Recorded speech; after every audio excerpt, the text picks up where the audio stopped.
Good afternoon, Lisa. Good afternoon, Andrew. Our followers might have noticed that the new episode of Around the Archives, the bumper Christmas edition, is out. But we'll do a video about that later. Yes. For now, later in the week, not necessarily later today.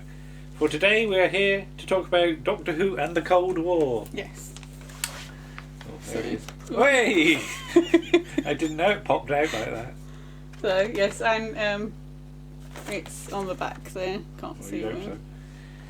But got me thinking. Yes. You know the sort of double meaning that's going on here, of course. I do. But Doctor Who's story titles often evolve, don't they? Mm-hmm. And become more dramatic. Yes. Like the Deadly Assassin started life as the Dangerous Assassin.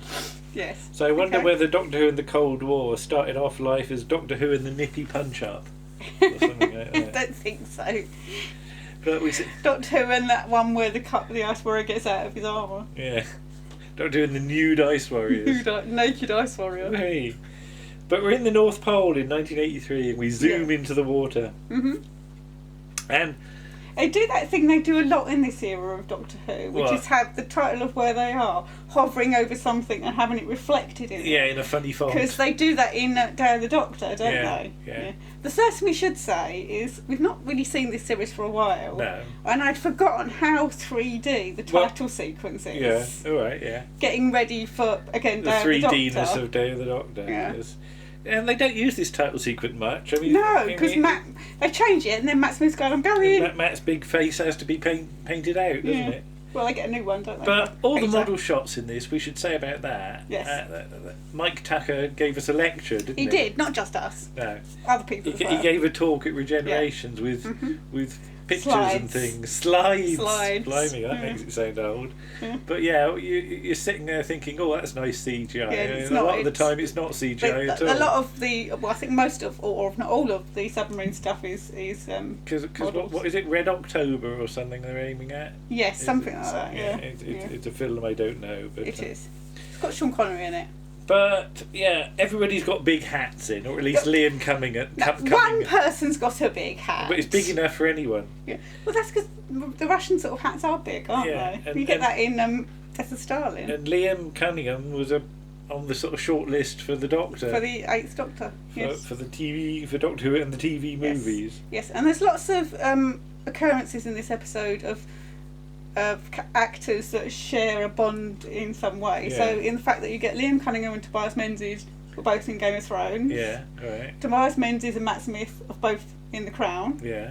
So, and also we've got David Warner who was a possibility as a Doctor. Well, David Warner was Pip and Jane Baker's suggestion, and I said David Warner can't sing. No, I think the character can't sing. O-B-N with his silly hat on. Yeah.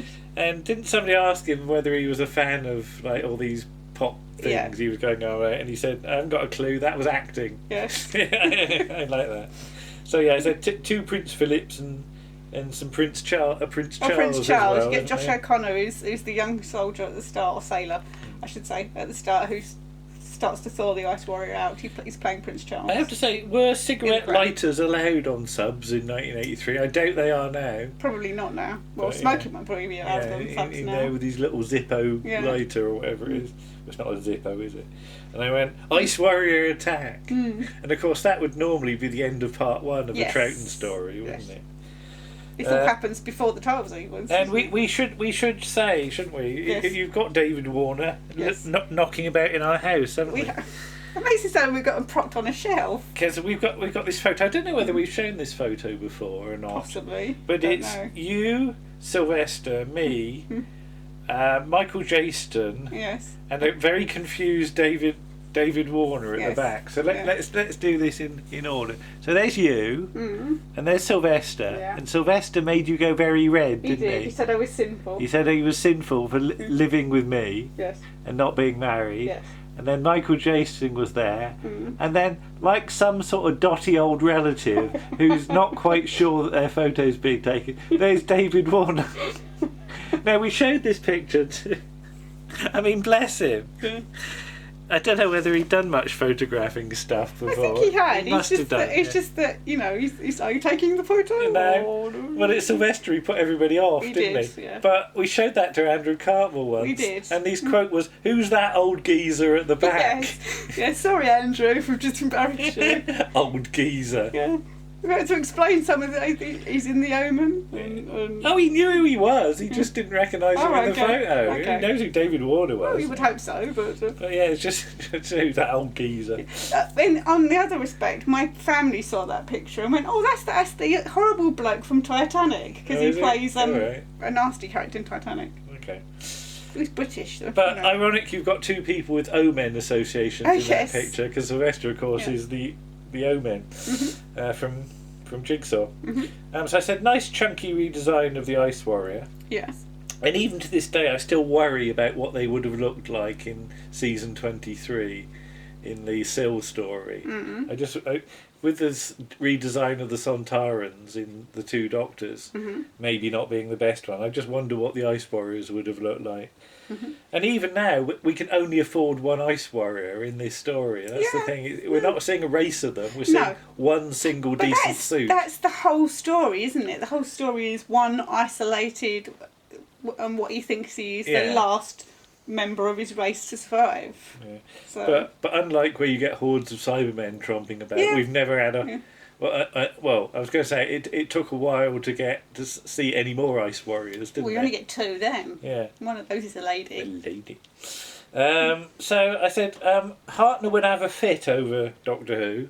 Do you know why? Why? Because he comes out of the TARDIS and going, "Viva Las Vegas!" Right. And I said, Doctor Who, you have got a scanner. Yeah, you can actually look outside before you go out through the doors. William Hartnell spends a lot of time looking at the monitor and trying to see twiddling where they his are. knobs. And even in Dalek Invasion of Earth, where the monitor's up the spout, if you look, when the TARDIS lands, Doctor Who has opened the windows so he can peep out, because the windows are inward in Dalek Invasion of Earth when the TARDIS. Never noticed that. Imagine like Hartnell standing on a box sort of looking out, his nose coming out the top. Like, Chesterton, what can you see? Like Chad. Yeah.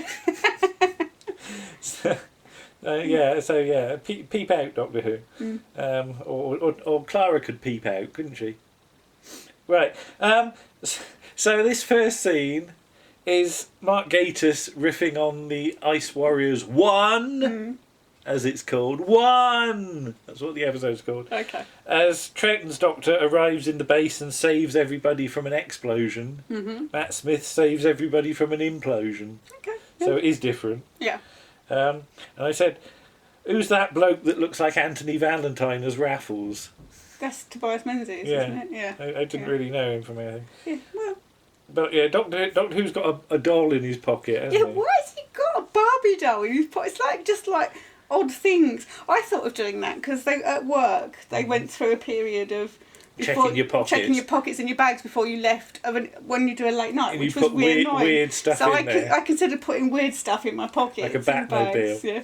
And I got a Batmobile. So how do you know it's a Barbie and not a Cindy? Because Cindy's got weird big heads.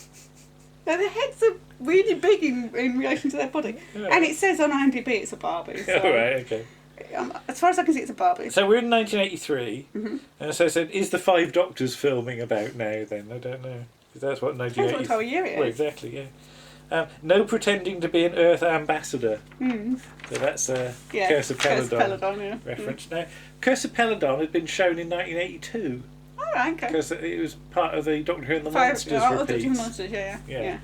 And that's the first time I probably would have seen Curse of Paladar, because I said to you I couldn't see the first half of it because it was shown as 2 45-minute episodes because we had a power cut. Okay. And I thought I was missing the Ice Warriors because it was just listed in the paper as Doctor Who and the Ice Warriors. Okay. I thought I was missing Troughton. But I only would have had the vaguest memories of Monster of Paladon because Pertwee's last season I can vaguely remember Death of the Daleks, but I can remember very little about Monster of Paladon. About the only thing I can remember is like the pictures in the Doctor Who Monster book. So Ice Warriors were always a little bit off of my radar. Okay. I knew them from books, but not really from memories of seeing them on the telly. Yes. I like the line, it's not a mammoth. It's like that line in the Ice Warriors, oh no, not another mastodon. Yeah. Like they keep on digging up mastodons all over the place. So he's been there for 5,000 years. Yes. So what was he doing on his own? Where's his spaceship? How did he get there? He wasn't like catapulted off. He wasn't booted out the back of a spaceship. I don't know. Did he have a little run around? Maybe he was surveying the area. Because he doesn't go on about his mates, does he? My friends. No. You know. Well, do Westworlders have friends? Well, his subordinates. His colleagues, then. His work chums. Where they go down to the pub and have some Martian ale together or something, and get raucous and sing songs about Phobos. Right. Okay. So yeah. So he's called Skaldak, and Doctor Who's heard of him. Yeah. When did Doctor Who heard of him? I don't know. Because it's that thing about, does Trout not know about the Ice Warriors before he meets them? Probably not. No. I can't quite remember. But the Doctor's had. He picks up stuff as he goes along. He's had like 9 generations since then, since Troughton, to learn lots about Ice Warriors. Vanquisher of the Phobos Heresy. I wonder what all that was about. It's a nice phrase, but I don't know quite. Phobos being one of the moons of Mars. Yes. Okay. Phobos and Deimos. One of them looks like a potato, and I never remember which one it is. Okay. A big potato, it must be said. You get a lot of chips out of it. Anything about the moon being made of cheese, but yeah. Or an egg. Now, he sends a signal. A signal. Yes. And I said, do you reckon anyone is actually picking that up at like Martian sort of switchboard? Is there some Martian with like headphones, Ice Warrior with headphones on, twiddling a knob and tuning into his signal? Because this is 5,000 years he's been in this, right? And think how Windows updates work over a course of like 20 years. Yes. So 5,000 years later, are they still going to be using the same signalling system? I don't think so. Well, perhaps it's like Morse or something like that. But the actual sort of technology, you know. Oh yeah, but I'm sure it's still. Because you can't read discs from about 20 years ago, can you? You try putting in a 3 1/4 inch floppy in these days. No way to put it. Exactly, yeah. But on the other hand, that does give me hope that in 5,000 years' time you'll be able to hear all my emissions. So all my videos and I'm laughing at the word emissions. No comment. And Warren would say you can definitely hear them 5,000 years later. But yeah, the thought that you could listen to Round the Archives in 5,000 years' time is quite frightening. So everybody's speaking Russian. Right. Okay, fair enough.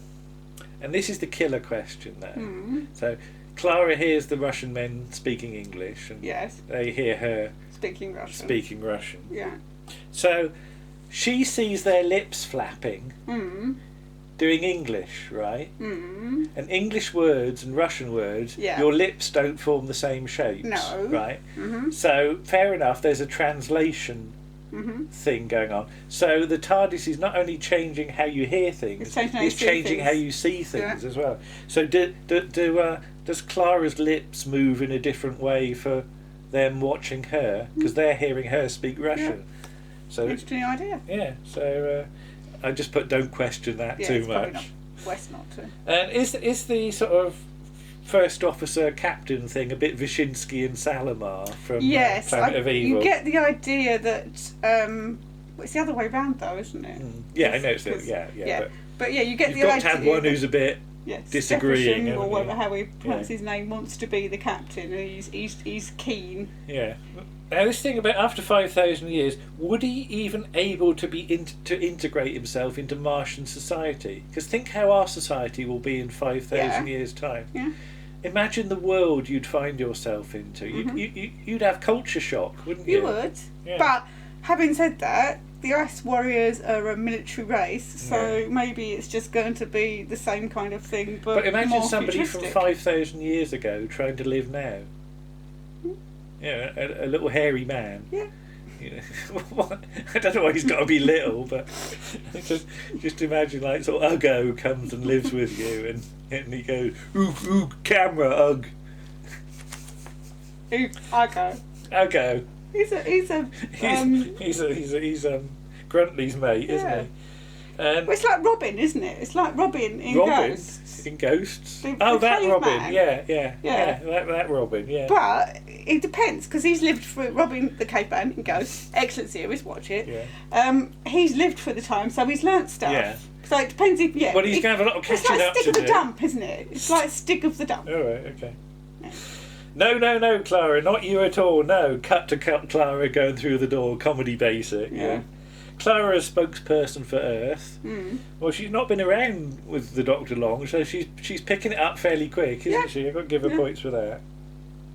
Though the idea of Doctor Who as an organ grinder. Did you see Matt Smith with grinding his organ? Well, he's got a little hat, hasn't he? Got the fez. That'd be the monkey. I'm just worried what sort of organ he'd be grinding. But yeah, let's move on from that. So yeah, the Martians are scattered across the universe, says Doctor Who. So where do they actually live? Have they got a planet? I don't know. It's never explained. Is there a new Mars somewhere? It's never explained. You've got the ones knocking about on Peloton, not Peloton. Peloton. Load of ice warriors on bicycles. Perhaps they got space bicycles. Yeah. But yeah, it's just never clear what their society actually is these days. Right. So he's empty because he's come out of his shell, as it were. And the Doctor's never seen one do that before. No. Neither have I. But it can't half shift, can it? When it zooms down so fast the camera can't catch up with it. Yeah, it's like a little sort of tortoise thing, but really fast. A fast tortoise. It looks a bit like a tortoise later. Well, the tortoise in Fingerbobs is called Flash. Yeah. And he certainly does flash. Yeah. So there's no reply from the other Ice Warriors. And I said, I reckon there's a couple of them desperately trying to get an old laptop to boot up so they can answer the signal. Come on! No, I don't want to install updates! It's doing updates for 5,000 years ago. Yeah, exactly. Yeah. And he's got a real spindly hand, hasn't he? It's really sort of weedy. It's not weedy. He's got big blooming claws on the end of it. Well, he doesn't bite his nails, I noticed that. But yeah, and I got a little confused because the new Ice Warriors have got 3 prongs, haven't they? Fingers, they're called. Fingers. They're called fingers. No, on his suit. Yeah, they're fingers. All right, his suit has got fingers. Or mittens prongs, or something. Prongs. But the old Ice Warriors used to have a handy clamp. Yeah. So if he's got they've evolved. If he's got 3 fingers, do you put 2 fingers in one side and one in the other? Does it go like ow? Ow! It hurts to do that. Ow! Got the bone ache now. But yeah, do your fingers go like that? Maybe the Ice Warriors we see in the Troughton and Pertwee era are. I just imagine like later. Bernard Bresslaw putting his mittens on in the morning and getting one finger in the wrong hole.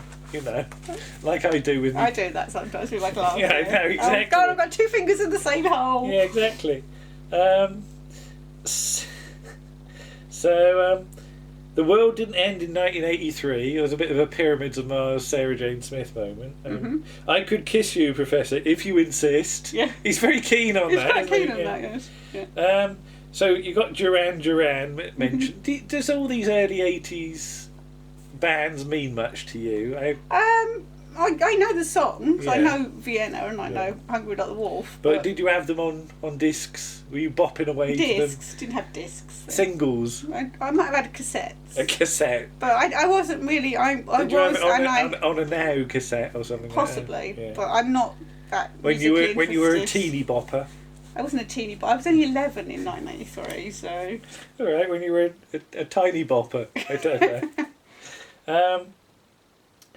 But I thought, were early 80s Russian scientists really into their pop music? I know he's meant to be eccentric. Yeah, I think it says he got them from a friend. Yeah, so. But I've seen late 70s Russian scientists on Arthur C. Clarke's Mysterious World, and they're very hairy. And frankly, they're all they seem to be interested in is growing big beards. Yeah. It's cold. Like that. Some of them are bigger than their own head.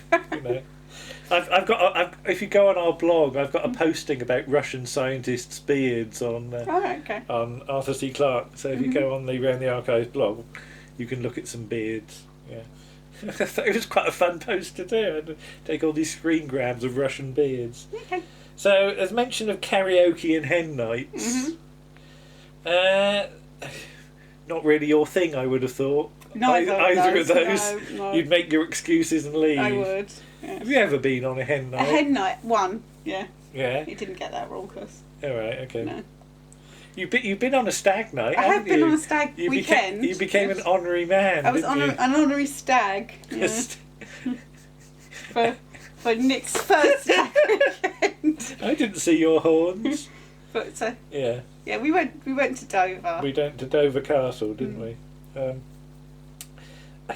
So the bodies that are dismembered are not shown, only implied, which is nice.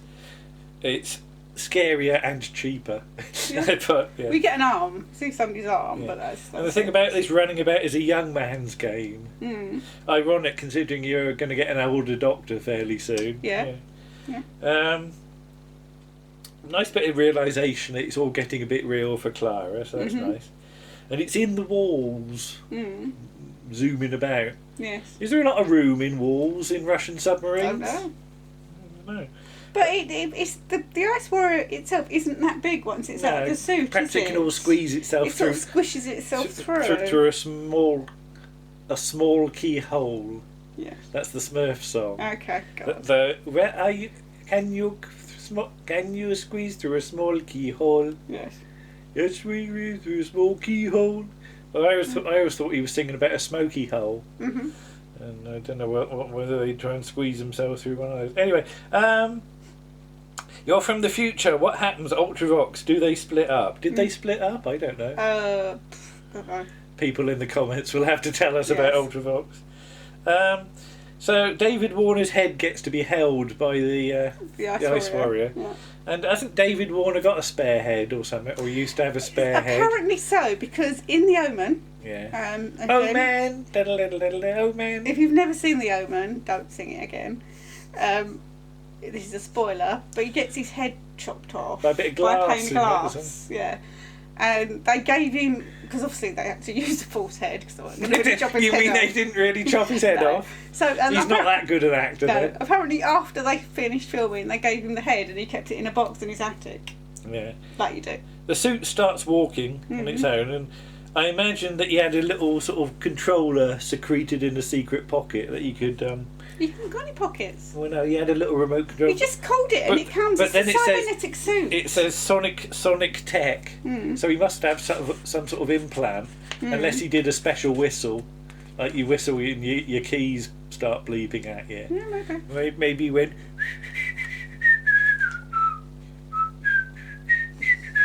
and then the suit sort of wakes up. It's the equivalent of, "Oi, Alexa, walk me suit towards me." He does a special whistle. So you get to see his proper hands as he gets some protrusions coming out of them, doesn't he? And I said, well, the Sontarans are different between... how many times do the Sontarans have season 11 and 12 and 15, you know, the Sontarans are always different, so a slight variation of Ice Warriors is fair enough. So the whole thing about the missile standoff is a bit Warriors of the Deep as well, isn't it? Then he takes his helmet off. And I have to ask you, when he did that, is that how you visualised an Ice Warrior, or are you a bit surprised what they look like? I must admit I was a bit surprised. Yeah, I think I probably was a bit surprised. I've never really visualised... Because he's got a very sort of flat head with an indentation bit in it, that you could keep a spare torch in or something, you know, one big round one. Yeah, no, that is not what I expected him to look like, but then I don't know what I expected him to look like. Should he mirror his helmet more? Should he be more domed? Well, like a Sontaran, when he takes his hat off, his head's the same shape. Yeah. So I don't know. I don't know. You'd have to ask the people that designed him. But interesting, they've gone for a CGI rather than a prosthetic thing here, like with the Silurians. So because to make a prosthetic for one shot. But then it's Nick Briggs doing the voice. I nearly said Ian Briggs doing the voice. No, Ian Briggs. Okay. So the Ice Warrior ship turns up. And I says, where was it hanging about then? Because it got there fairly quick. Maybe it was just like by Mars or something. You know, was it round the back of Mars having a sort of round the back of Mars having a smoke whilst it was before it went back to the fleet. So the Martian teleporter. Do you think that was a surprise to him? Because I can't imagine, like, 5,000 years ago he had teleporter technology. I can't imagine like Bernard Bresslaw going, beam me up Zondal, you know. So I just wonder how he thought he was actually going to get out of the submarine. No. Was he going to have to walk? Was he going to have to clamber up the shaft and like wave at them from the top and like signal them down? I just think the teleport might have been a surprise. Okay. So it's all over, and now we're safe. And that last sort of scene, is it as much as a climax as it should be, do you think? Because the Doctor does a bit of talking. Yeah. But did you feel tension watching that? I don't know that it was. No, maybe not. I don't think I quite bought into it. No. The trouble was, you've sort of seen this a bit before, haven't you? Because even like Battlefield or something, you've got Sylvester's speech, and there's a little bit of that about it, isn't there? But it's okay. But I just wonder whether that could have been ramped up a bit. I don't know. Maybe. So we get a nice shot of the Ice Warrior ship, and do you know what it made me think of? Ask me what. What did it make you think of? Onions. Oh God. Because it's shaped like a big onion, isn't it? And what have you been showing me a lot of recently? Moon and Me. Which has got Mr. Onions. And what does he say? Onions. And we showed Warren. We showed Warren, yes. And he. But I like how they've done the top of the submarine shot, which is basically just the actors stood behind an old bit of Welsh wall. Well, it's not an old bit of Welsh wall. I think they made the bit of wall, but they sort of filmed that around the water at Cardiff, didn't they? And they just stuck a bit of wall up and dropped a bit of fake snow on them. I imagine like sort of Mark Gatiss above with a little bag of confetti, just sprinkling it on them. And then we've got the explanation for what happened to the TARDIS. As Mark Gatiss harks back to the Crotons. Yes, it was the Hads. With the Hads, and the TARDIS is at the South Pole. Is that not a really long way? Yes. If they're at the North Pole. Well, exactly. I mean, it's at the other side of the planet. They've got to circumference the world. So that would take a while. Yeah. Yeah. He needs a beeper. Remote control. Yeah. Doesn't he? Well, Troughton had one. In the Two Doctors. Yeah. But yeah, the TARDIS keeps going to the South Pole, doesn't it? Yeah, it likes the South Pole. And sometimes Doctor Who goes there without the TARDIS, Seeds of Doom. So and we will be back to the South Pole. You know, towards the end of another Doctor's era, won't we? So and then I just wrote onions again. as the ship goes off and Doctor Who gives it a strange salute. He does. Or he's got a bit of indigestion. No, I know it's a salute. It's the Ice Warrior. It's just like he's having a bit of a those onions are coming back on me. But what do you think? Yeah, I quite like Cold War. It's relatively straightforward. It doesn't set out to be spectacular. No. There's no mystery to solve. No. There's no great in-depth. It's a sort of action-adventure, isn't it? It's a straight down the line. And, it is Mark's sort of tribute to lots of Troughton stories in a way, because the old enclosed space, isn't it? It was a base under siege. I didn't want to use that phrase, Base under the sea. There'll be no frustrations, just friendly crustaceans under the sea. That's a Simpsons song. Okay. There we go. There's Doctor Who and the Cold War. So we'll be back on Sunday. Sorry, you were editing. I was editing for days, wasn't I? So we had to postpone the video, but we'll be back this coming Sunday. Yeah. With a Peter Capaldi from Series 8. But in the meantime, enjoy episode 43 of Around the Archives. Yes. It's a biggie and should keep you occupied over Christmas. It should. But we'll talk about that again later. Okay. Bye-bye. Bye.